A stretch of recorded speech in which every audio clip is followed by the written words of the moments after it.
to the cloud. Here we go.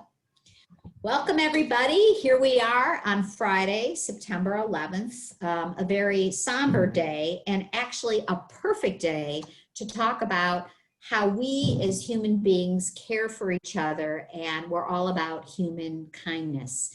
So Leslie Bowman is our presenter today. We love Leslie. We've known her for a long time. Very strong PowerHouse Smart member. She's going to share with you a great story.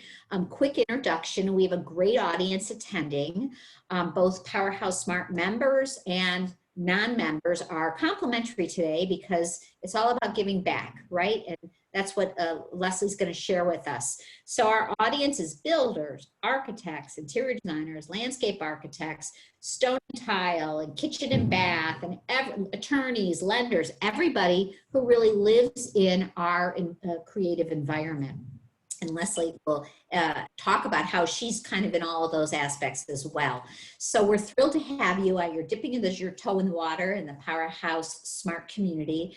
Our whole mantra and the reason why we exist, our why, is we believe in helping each other and coming together to grow together. So collaboration of lots of referrals, you can get information, education, and knowledge sharing, which is exactly what this education session is about. Leslie is not really sharing anything that's going to necessarily be immediate business for her. It's about caring about all of you and being able to share her time and energy on things that have worked for her business. So my hat's off to you, Miss Leslie.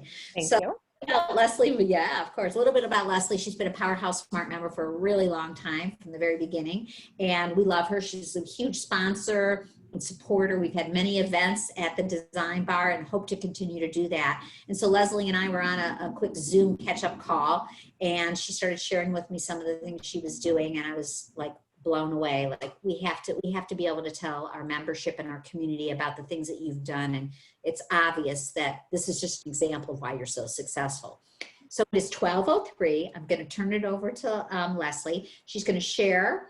We're going to all take our little mouse and go to the three dots above Leslie's picture on the square, so you can pin her so she's the center focus. She's also got a screen share that she's going to do, and she's going to share with us about how her small way of giving back has turned into a tremendous impact.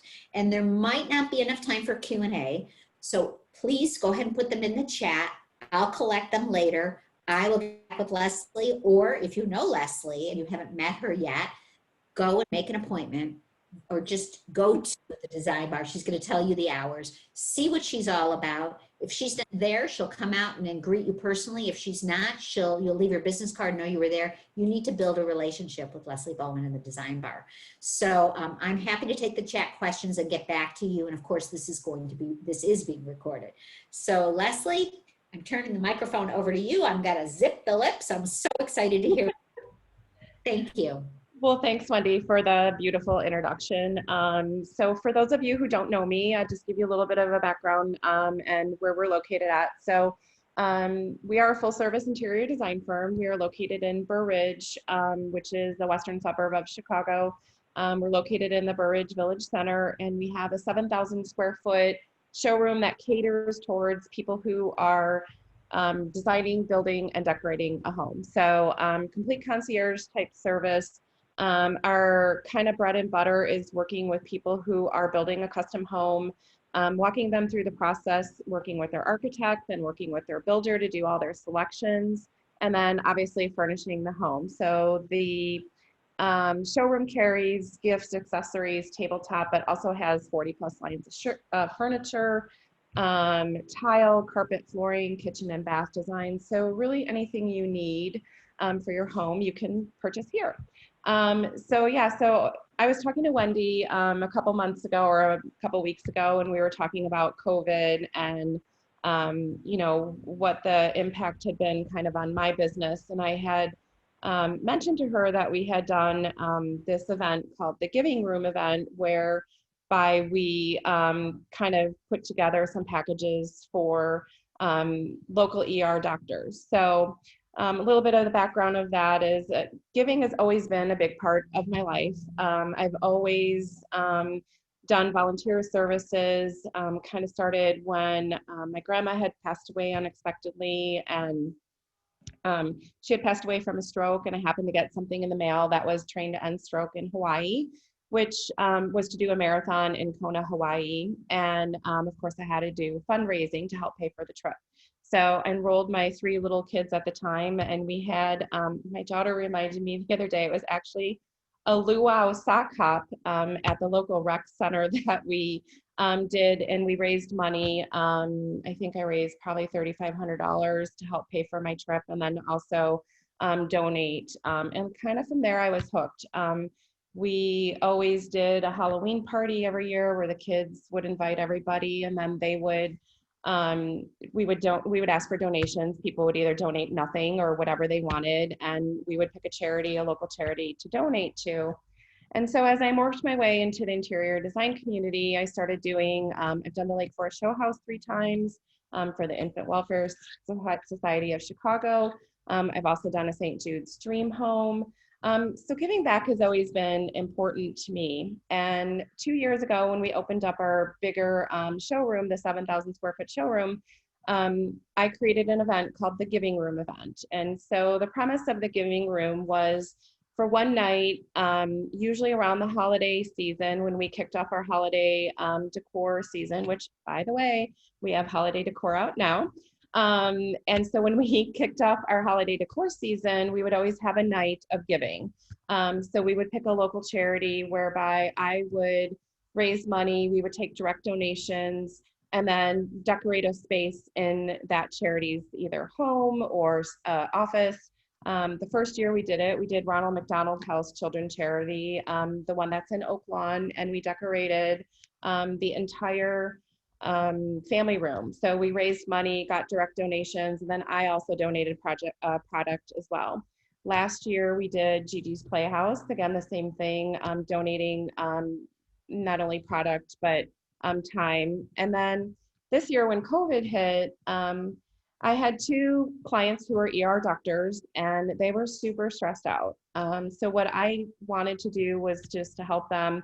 I kind of went around. The showroom was also closed at that time. So I was really sad that the showroom was closed and that I have this beautiful space sitting there and it went empty. So I decided to make it full of life, and I put together 50 bags of just items that I had in the store and put in there a Sophisticated Living magazine.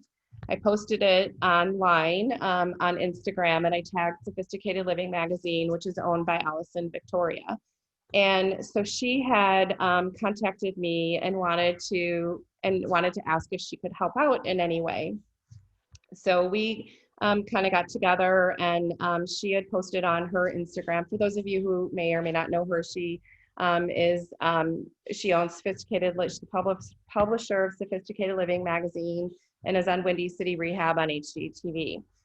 So from there, she posted it on her Instagram, and we had wanted to originally do 250 bags to give away for these donations. And she had a contact at Northwestern Hospital, and my 2 ER doctor clients, we'd only done 50 bags for each of them, and they were at Waukegan and Rush. So we wanted to add more to it. Our goal was to do 250 bags, but when she posted online, the donations just started pouring in. It was so crazy. I'm going to share with you. Hopefully you can see that. Some of the donations, the boxes, there's Allison, she had posted that online. Leslie, sorry to interrupt you. Can you hit share again? Sorry. Oh, did it go off? Okay. Not yet. Okay. So this story is incredible. I mean, you came up with this idea, you had 2 ER doctors that were clients, and you were like, I can see how stressed out these first responders are in these emergency rooms. Yeah. What can you guys see that? empty showroom? There you go. Please.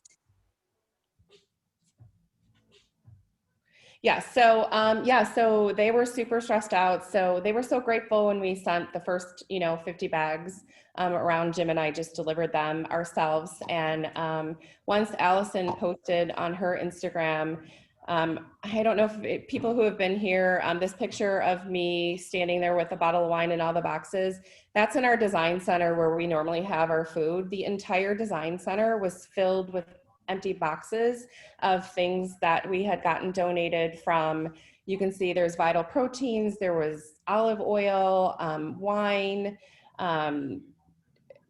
like lip balm, just t-shirts, just everything. It was just so inspiring to me. And it was like, it was nice because it was also a good distraction during this time as well. So, so what we did was we wound up putting together 850 bags that we donated to Rush, Northwestern, and Waukegan Hospital. We sent some to Munster. This is just an image of all the bags as we were putting them together. And then we also did like a little insert to, talk about the design bar, say thank you to the first responders, and make sure that everybody knew that we appreciated everything that they were doing during this crazy, crazy time.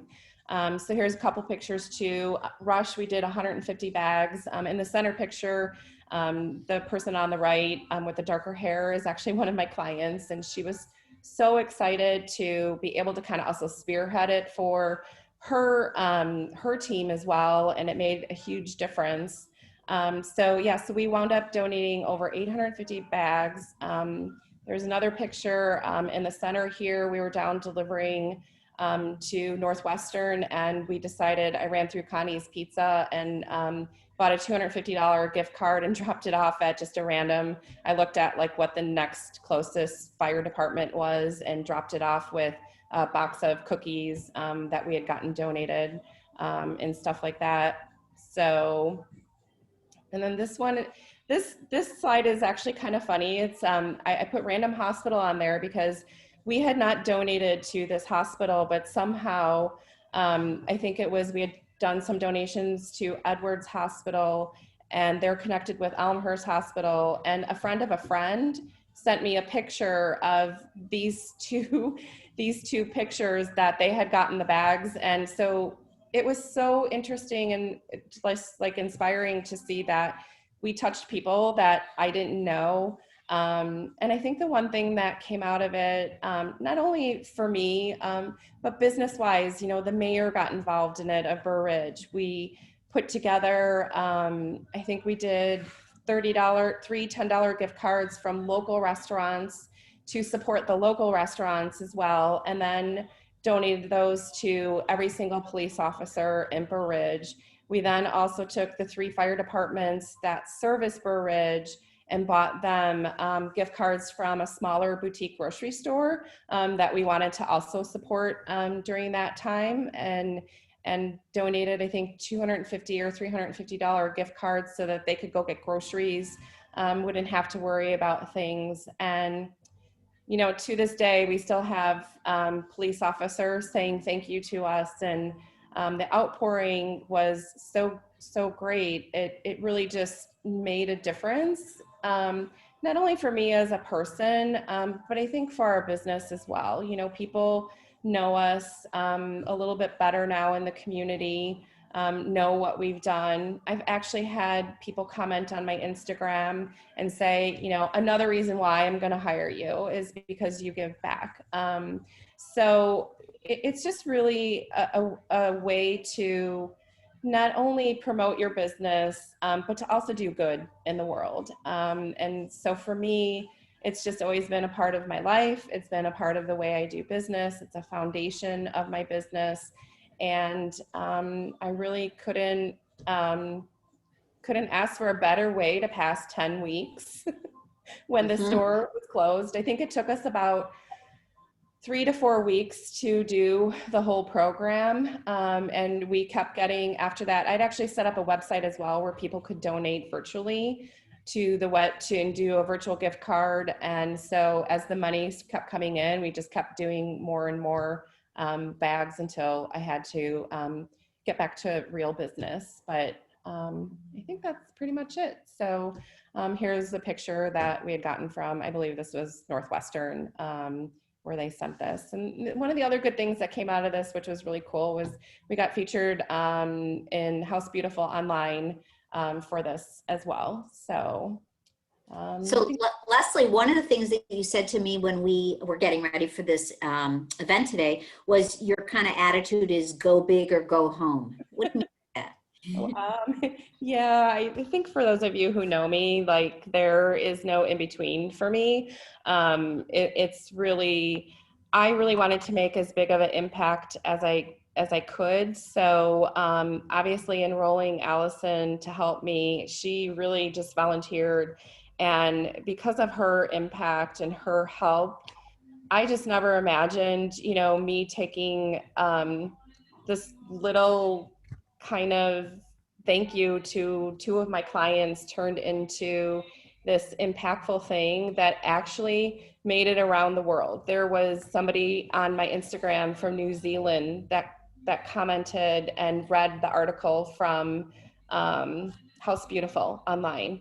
So that was so cool to me to be able to make that big of an impact. I don't do anything small. I always want to make as big of a splash as I can. And I think that we were successful in doing that. Right. And what I love about this story today, Leslie, is this isn't, you didn't just do this because of COVID. You've been doing this your whole life. You've raised your kids this way. Like a lot of us on this call, right, when listening, because I know Designs for Dignity call, I know a lot of board. That is our care about other people. And you're the perfect role model. And this story was, hopefully going to inspire everyone on this call that even something small can snowball into a huge impact, or even something small, even if you only get 3 people who you've touched them and they feel like they're loved and appreciated, it's worthwhile. Yeah, I mean, before we started, before I had the big store, we always kind of did a smaller event around Christmas where we would pick a local charity. And we had these really pretty hand-painted ornaments that we used to sell, that 100% of the proceeds from any of the sales of that would go to a local charity, anything from basically the boys soccer team to, wherever we felt that it was necessary or needed. So yes. Absolutely. So tell us what's for the design bar and giving back. Pardon? What's next for the design bar and giving back? So next for the design bar and giving back. So we took our giving room event is normally held in the fall. It's usually held the first week in October, and we will be doing, so we kind of moved it up, did the virtual giving event, in March or April. But we will still be doing some form of the giving room to kind of kick off our, I guess, kind of, it's going to be a little bit smaller probably this year than our normal, but we will be doing an event where we still will be doing donations for a local charity. I haven't selected it yet. So if any of you are on the call and you know somebody who needs help or assistance at this time, I'd be more than open to looking at different charities. But we will be doing something in a much smaller form just because of COVID, and we can only have so many people in the store. But instead of doing it one night, I'm probably going to spread it out over a weekend. So it'll start on a Thursday, go Thursday, Friday, Saturday, and Sunday. And the format will just be a little bit different only because of the restrictions we have with occupancy in the store. I can only have, I think, 35 people in the store at once. We can keep you posted. If you want, you can send along your email. We send out email blasts to let people know about the events and things like that. Okay, well, that's wonderful for this next part of your giving room for the holiday season. What kind of projects for people who are on this call who want to work with you as an interior designer or work with your showroom as a resource center? Give us the quick story about how you came up with this idea, because we talked a little bit about that too. Sure. So the idea of the design bar really came from fruition of when I was building my own home. I was super frustrated at that point in time. I don't know if people know my background, but my first degree is in accounting. I'm a CPA. I kind of came up through public accounting and the real estate development industry. And at that time, when I was building my own home, I was the CFO for a large scale developer in the city. And so we were general contracting it. My husband has contracting experience. And while I didn't have design experience, I obviously knew about development and in building a home. So it was very frustrating for me to have to go to a kitchen and bath place, to a tile place, to a lighting place, and go all these different places. So I wanted to take the idea of the big builder business model where there is a design center, it's all focused in one place, and from there, make it easier for building a home. To me, building a home is like a life event. So, it's like having a baby, it's like getting married, it's, one of those kind of things. And often it is the most unpleasant experience for people.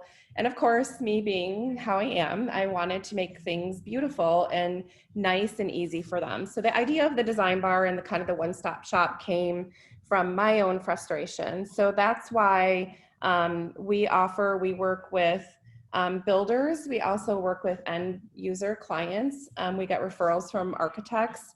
So it's typically the busy client that we have that doesn't have the time to do all that running around, or maybe a builder who doesn't have some relationships and needs to build new ones, so that it can all be handled under one spot and one place. And we really just kind of take the frustration out of that process and make it enjoyable for people. So Leslie, I know that you started it thinking that, it would be just, and now the showroom is actually a destination. I mean, you won an award. So tell us about the showroom and how there's kind of two different businesses there. Yeah, so we have, like I said, we have a 7,000 square foot showroom. We opened the larger, I had a 3,500 square foot showroom. Maybe the floor space was about 2,800 square feet that I had for 2 or 3 years. Started in this new space in the spring of 2018. And that fall we were nominated. So we were barely open 6 months. And when we opened the new showroom, we actually were nominated for a national award. It's called the Arts Award. It's by Accessory Resource Team, which is in the furniture industry. And it is like the Oscars of the furniture industry. And so for me to be nominated, first of all, never having known anything about retail, and then opening our new showroom and being open or being nominated within the first 6 to 8 months of being open was such an honor for us. And we wound up winning that year. So it's divided into 3 sections of the US. So we won Best Home Accent Store in the Midwest Southwest region. And so for that, it really kind of highlights just the, we really carry different things. So I curate everything for the store myself. We never have the same thing in the store. So if you see an accessory in here, our clients know that they need to pick it up because I'm not going to order it again. And that's one reason why people keep coming back. And then we have the other end of the business, which is the design firm, which kind of caters more towards what I've talked about on the design build end of the business. We also do, our niche seems to be doing larger interiors projects where people need, more than 1 or 2 rooms done. It's really kind of almost, I don't want to say a whole house, but 4 or 5 rooms. And so because we carry all the different lines of furniture and we have wallpaper and lighting and tile, it really makes it easy for people to do that. We also offer this really kind of unique service, which is called the finishing touch service. We have a 3-room minimum, a minimum spend on it, but it's kind of for those people who have their furniture done, have everything kind of in place, but they're missing like window treatments or missing all the accessories or missing those things that make it feel pulled together and cohesive. So we literally come to your house, look through it, figure out what you need, come back like a week later with, we just did one and I think we had like 20 bins of product that we installed in a house. Wow. Basically a whole first floor. Yeah. Wow. Leslie, you are incredible. What a powerhouse you are. So as I had said at the beginning of this call, that if you don't know Leslie, she's a Powerhouse Smart member, which means she's about giving without expecting anything in return. Visit the design bar. First call, of course, make sure that, we're all honoring COVID. And if she's there, she'll come out and meet you. If she's not, drop your business card, because she's all about connecting and helping other people. So that's awesome. We have 4 minutes left. I'm gonna maybe see if there's anybody who has a question. You can put it in the chat right now. Leslie, I am honored to be your friend. I'm It's Powerhouse Smart and supporting us. And I know we've had events in Burr Ridge, and it's not always as close as maybe Right. where people live, but you guys really need to see this. They do bridal showers. She's got a whole space that we've had Powerhouse Smart education events at, and we've had food and drink hosted by Leslie. So, and again, we are here to support all of you that are members. So hard hat tours, anything that you've done that you think we all should learn about, we definitely want to support you and include you in Powerhouse Smart events. And my last thing that I'm going to say is, at the end of the month, we're having our first 50-person maximum face-to-face event at Schmettig Landscaping. We are thrilled to be supporting Designs for Dignity, which is our charity benefactor for the luxury conference every year. And they are celebrating a milestone of 20 years of helping other nonprofits. It's a great organization. You can attend for free in person at Schmettig for a barbecue at 5:30 on September 30th. Or you can attend and donate $20, which is, celebrating 20 years. Or if you've gone to the gala that we Designs for Dignity has every year, you're used to buying that $200 ticket, we'd be thrilled if you want to support in that way. You can buy raffle tickets as well. Go to the Powerhouse Smart website, go to the events page, go to September 30th, click sign up. Again, you can sign up for free and decide how you want to learn more about D4D and get involved and donate. You can attend virtually and toast with us and see video clips of 20 years of accomplishments, or you can be there in person in Mundelein at Schmettig Landscaping. So it all works out perfectly because we're all here to help each other. There are 3 chats. I'm going to look. Wonderful, inspiring work is one of the things. Let's see, amazing story. Leslie, thank you. My girls and I are always volunteering. And then the last one is, how do you work with independent designers? You've got a minute to respond to that, Leslie. I was going to say that, I forgot, but thank you for the question. Yes, so we work with independent designers on a case-by-case basis. So really just reach out to me and, let us know what the project is and how we can help you out. And we will certainly be glad to put together a program that will help you with your projects or all your projects. I don't have an overall arching trade program just because I kind of ran into some problems with it initially when I first opened a long time ago. But I do work with independent designers, and it's really just give me a call and let me know how I can help you, because of course I always want to help. So, and I saw something about artists. We do feature artists in here on an occasion. We have done stuff with Sarah Rasky, where we had her artwork in the city. She's from the city. We had her artwork out here for a couple months highlighted. We've done other artists as well. So again, reach out. We'll be happy to try. We usually do some sort of event for it, and to kind of do almost like a gallery opening and highlight the artist and things like that as well. That's awesome. Thank you, Leslie. And what's most important, if we can end this by saying, is the design bar is now part of the fabric of their community, where people now recognize the logo. They know that they're not just about, hey, we're a profit center and we're here to make money. We're about giving back and being part of the community. And that was really what Leslie and I wanted you to get out of today, is be a part of your community. We all care about each other. We can all help each other, just like the Powerhouse Smart mantra. So yeah, I think it's also fitting that it's September 11th as well. Perfectly, it's yes. a day of remembrance, and just how lucky we are in this world, and that's where I operate from and why I want to give back. Beautiful, beautiful. And so as you know, my favorite word is gratitude. Let's all take a second, Breathe in a gratitude to you, Leslie Bowman, for sharing, a gratitude to all of you for being on this call, being part of the community. If you're not part of PowerHouse Smart, reach out to me. We can talk about it, invitation. Thank you, everybody. I wish you a beautiful 9/11, an easy transition back into post-COVID, and love you all. Farewell. Thank you, Leslie. Bye. Bye.